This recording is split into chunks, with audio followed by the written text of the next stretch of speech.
सर्वांना नमस्कार. मागील काही तासांपासून आपण एम.एच्या द्वितीय वर्षातील ग्रामीण साहित्य या पेपरचा अभ्यास करत आहोत. त्या संदर्भातले काही व्हिडिओ तुम्ही त्या ठिकाणी बघितलेले आहेत. ग्रामीण साहित्य चळवळ समजून घेत असताना आपण ग्रामीण साहित्य म्हणजे काय, ग्रामीण साहित्यामध्ये विविध अभ्यासकांची असलेली मते, ग्रामीण साहित्य चळवळ, ग्रामीण साहित्य प्रेरणा, स्वरूप या संदर्भात चर्चा करत आहोत. तसेच गणेश आवटे यांचा कागूद नावाचा कथासंग्रह आहे, त्या कथासंग्रहाचा अभ्यास करत आहोत. या कथासंग्रहाच्या 20 कथा अभ्यासल्यानंतर आपल्याला पुन्हा एकदा त्या कथासंग्रहाकडे एक वेगळ्या दृष्टिकोनातून पुन्हा बघायला सुरुवात करायची आहे. तत्पूर्वी आपण आज पुन्हा एकदा ग्रामीण साहित्य संदर्भात चर्चा करणार आहोत. नक्की ग्रामीण साहित्य हे वेगवेगळ्या दृष्टिकोनातून वेगवेगळ्या लेखकांच्या माध्यमातून कसे समोर आलेले आहे त्याचा आपण आज परामर्श घेणार आहोत. ग्रामीण साहित्याचे स्वरूप समजून घेत असताना हे ग्रामीण साहित्य म्हणजे काय, त्याच्या प्रेरणा काय आहेत, त्यात कोणकोणते विषय येतात, या सगळ्या प्रश्नांचा त्या ठिकाणी उकल व्हायला हवी किंवा त्याच्याविषयी आपण चर्चा करणं महत्त्वाचं ठरतं.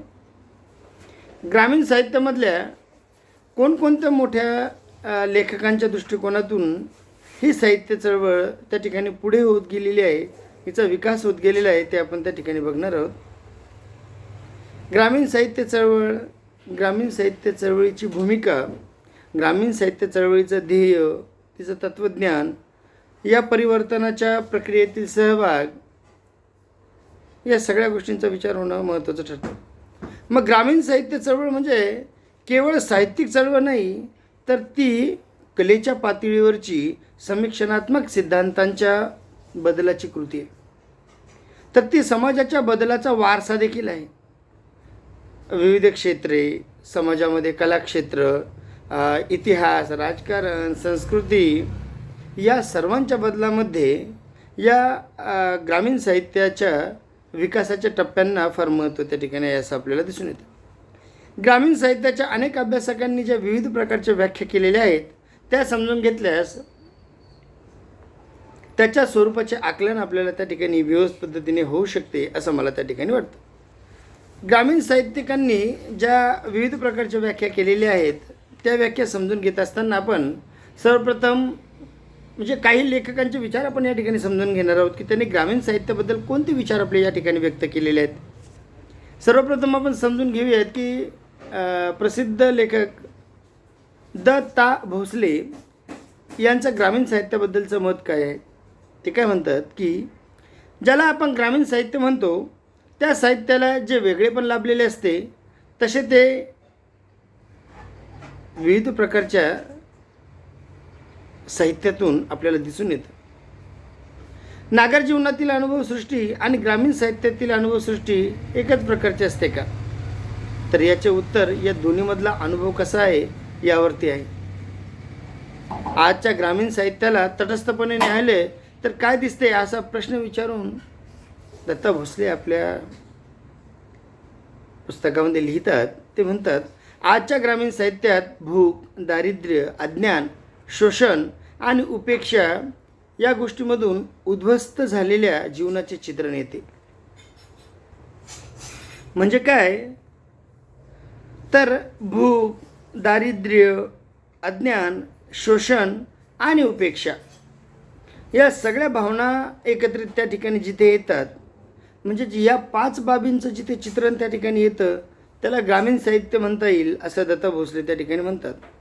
म्हणजे ग्रामीण साहित्याची आणि दलित साहित्याची ही तुलना काही मर्यादित स्वरूपामध्ये आपण जेव्हा करतो तर तेव्हा त्या ठिकाणी यातील भावना सारख्याच असल्याचं आपल्याला त्या ठिकाणी दिसून येतं.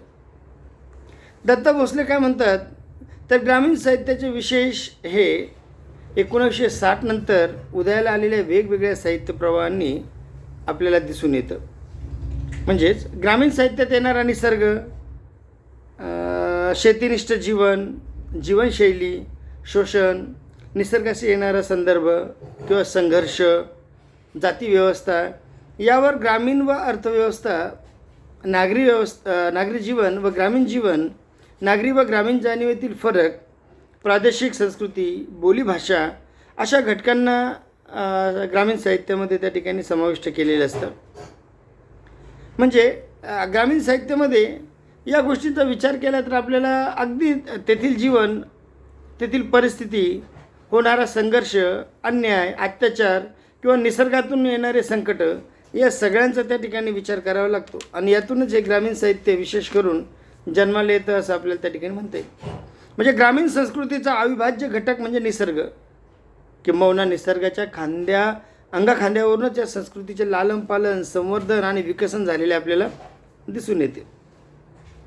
म्हणजे काय तर निसर्गाचे अनुकरण करून निसर्गाच्या भयप्रद घटनांना स्वतःचा अर्थ देत त्यासाठी काही मनोदित उपाय ग्रामीण संस्कृतीमध्ये होताना त्या आपल्याला दिसून येतं. निसर्गाचा प्रतिसाद ग्रामीण संस्कृतीत किंवा साहित्यास आपल्याला त्या ठिकाणी पदोपदी पाहायला मिळतं असं आपल्याला दिसून येतं. ग्रामीण समाज आणि समाजाची संस्कृती ही भूमीशी निगडीत आहे. भूमीशी निगडीत असल्याने या समाजाला सामूहिक अशा प्रकारचं जीवन जगावं लागतं. कृषिनिष्ठ संस्कृतीला एकाच हातापेक्षा अनेकांच्या हातांची गरज असते. लावणी असो, कापणी असो, मळणी असो, चाळणी असो, सामुदायिक श्रमाची सर्वांना गरज त्या ठिकाणी असते. व्यक्तीला आपले व्यक्तिमत्व पुसून समूहाचा एक भाग म्हणून त्या ठिकाणी जीवन जगावे लागतं. हे जसे रानात घडते तसे गावातही घडते. असा समूह जेव्हा आपले जीवन जगतो, तो जेव्हा कृषीशी निगडीत असतो, कृषीशी निगडीत जीवन जगतो, तेव्हा त्याच्या जीवनशैलीला आपण ग्रामीण जीवनशैली असं त्या ठिकाणी म्हणतो. तेव्हा तो ग्रामीणचा जीवनाचा ठसा अगदी ठळकपणे त्या ठिकाणी दिसून येतो. ग्रामीण साहित्याच्या संदर्भातच वासुदेव मुलाटे म्हणतात की ग्रामीण कथा ही ग्रामीण जीवन विश्वाची कथा आहे.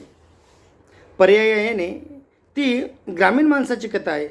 या कथेवर इतर घटकांपेक्षा माणूस हा सर्वात जास्त महत्त्वाचा आहे. म्हणजेच त्याचे मत महत्त्वाचे आहे. ग्रामीण माणसाच्या जाणीवा समजून घ्यायच्या असतील तर त्या जाणीवा असणारे मत समजून घेणे गरजेचं आहे.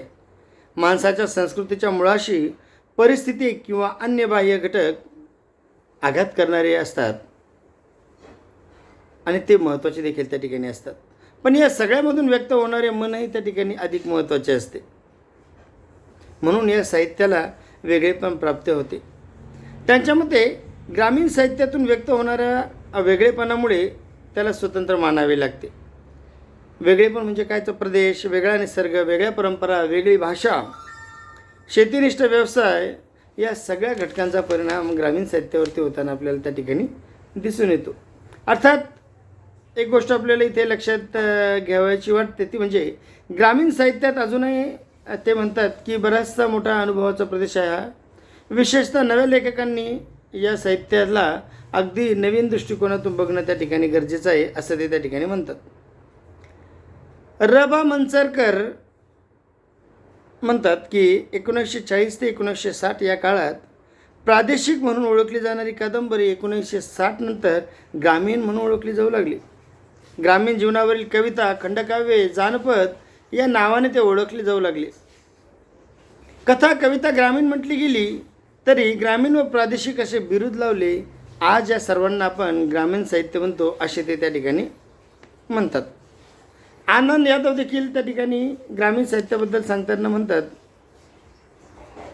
की ग्रामीण साहित्यामध्ये आपल्याला महाराष्ट्राचा वाङ्मय इतिहास, ग्रामीण साहित्य आणि दलित साहित्य एक अर्थपूर्ण घटना घडत असते. ग्रामीण साहित्य आणि दलित साहित्य हे वेगवेगळ्या भूमिकेतून समजून घेण्याची ते गरज आहे असं त्या ठिकाणी म्हणतात. कारण साहित्य ही एक कलावस्तू आहे, तशी ती सांस्कृतिक घटना देखील आहे. तिला एक सामाजिक सांस्कृतिक संदर्भ असतो. 1960 नंतर होत असलेल्या ग्रामीण साहित्याला असाच एक नवा सामाजिक सांस्कृतिक संदर्भ आहे. म्हणून ते म्हणतात की साहित्याचे वेगळेपण समजून घेण्याची गरज ही आपल्याला ग्रामीण जीवनाचा अभ्यास केल्याशिवाय कळत नाही. ग्रामीण साहित्य मराठी साहित्याचा एक महत्त्वाचा असा भाग आहे. ते मुळीच वेगळे नाही. असे असले तरी आज घडीला शहरनिष्ठ मनोवृत्तीतून निर्माण होणारे, शहरातीलच पांढरपेशा मध्यमवर्गीय जीवनाचे प्रतिबिंब असलेले, खेड्यापासून ते परामुख झालेले मराठी साहित्याचे विपुल प्रमाणात निर्माण होते. तुलनेने ग्रामीण साहित्य अल्प प्रमाणात निर्माण होते. एकूणच जीवनाचे मराठी समाजाचे चित्र लक्षात घेता हे प्रमाण नेमके उलटे पाहिजे. तरच ते यथार्थ मराठी साहित्य होऊ शकेल असं आनंद यादव त्या ठिकाणी म्हणतात. म्हणजे ग्रामीण साहित्य हा सर्वानुभवे स्वतः सभा मुळीच नाही असं त्यांचं म्हणणं आहे. अंतिमतः मराठी साहित्याच्या जाणीवा विस्तृत करण्याचा, मराठी समाजात साहित्यात प्रतिबिंबित करण्याचा, तिचा कक्षा रुंदावण्याचा, मराठी साहित्यात वाचक वर्ग हा खेड्यापर्यंत निर्माण करण्याचा व त्याला घडविण्याचा ग्रामीण साहित्य प्रयत्न करीत असतं असं त्या ठिकाणी आनंद यादव म्हणतात. म्हणून ग्रामीण साहित्य संमेलने ही या ग्रामीण साहित्याचा प्रचार व प्रसार व्हावा या दृष्टिकोनातून भरवली जातात असं त्या ठिकाणी आनंद यादव म्हणतात. नागनाथ कोत्तापल्ले देखील ग्रामीण साहित्य संदर्भात बोलताना म्हणतात की पाहता पाहता मराठी साहित्याच्या प्रांगणात प्रस्थापित साहित्याने पुकारा सुरू केला की साहित्यात वेगळ्या चुली कशाला.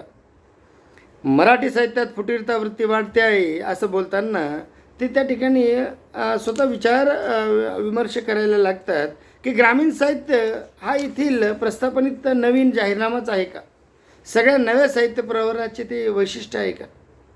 म्हणजे ग्रामीण साहित्य काहीतरी कमी असेल, काहीतरी अशी कल्पना मनाशी धरली तर या लेखकांना ग्रामीण कशी म्हणता येईल असा प्रश्न उपस्थित होऊ शकतो. ग्रामीण ही संज्ञा जीवनानुभवाचे विशेष प्रकट करणारी आहे हे लक्षात घेतले की असे प्रश्न उपस्थित होणार नाही असं ते म्हणतात. म्हणजे त्यांच्या मते 1970 ते 1975 या आधीच्या व त्यानंतरच्या साहित्याचा ग्रामीण साहित्यात काळानुरूप झालेल्या बदलाच्या, ग्रामीण साहित्याच्या स्वतंत्र प्रवाह, चळवळीचे स्वरूप, याला चळवळीचं स्वरूप प्राप्त झालेले आहे असं ते म्हणतात. ग्रामीण व शहरी यातील फरकाच्या व लेखकाच्या घडण्याच्या बदललेल्या वास्तवाच्या अशा अनेक संदर्भांना समाविष्ट करीत असलेल्या दिसतात. त्यातलाच बराच भाग ग्रामीण म्हणजे काय तर प्रादेशिकता व ग्रामीण वेगळी कशी याचा आहे. ग्रामीण जाणीवा, साहित्याच्या लेखकाच्या प्रेरणा, त्या प्रेरणात काळानुरूप झालेले बदल याची त्या ठिकाणी नोंद घ्यायला हवी असं ते म्हणतात. म्हणजे ग्रामीण साहित्यामध्ये विशेषतः तेथील जीवन, दैनंदिन जीवनात येणाऱ्या गोष्टी, घटना, अन्याय, अत्याचार, शोषण, दारिद्र्य, निसर्गाचे बदलते स्वरूप, निसर्गामुळे होणाऱ्या घटना, या सर्वांचा अंतर्भाव हा ग्रामीण साहित्यामध्ये आपल्याला असलेला दिसून येतो. आजच्या तासाला आपण याच ठिकाणी थांबूयात. पुढच्या तासाला पुन्हा एकदा नवीन घटकासोबत आपण भेटूयात. तोपर्यंत नमस्कार.